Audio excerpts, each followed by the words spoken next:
How does a rebuilt title affect insurance? There are certain benefits that come with experience. By the time you reach 50, you know who you are and what you want out of life and are hopefully worldly enough to be happily navigating your way through life's challenges.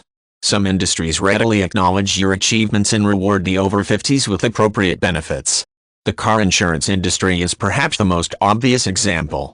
Long-time drivers, men and women over 50, can routinely expect a better deal on their car insurance from most of the big insurance brands. You have proven your reliability and reached a stage where risks are reduced while your ability remains high. Is it special treatment? Yep, you betcha, and why ever not? You've been paying your way for years and it's time to reap the rewards. It is well documented that less experienced and younger drivers are much more likely to have an accident, and ultimately the car insurance business is a numbers game.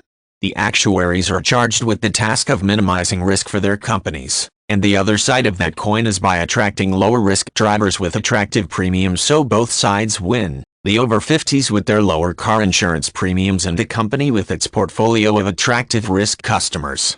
So from the age of 25, your car insurance will start to cost less, relatively speaking. By the time you're over 50, the difference will be obvious. You are now in the driving seat, so to speak, a fated customer. Use your power wisely, shop around for the best deal, demand value, and let your money talk. We all love getting a good deal, and the over 50s have the upper hand in the car insurance stakes.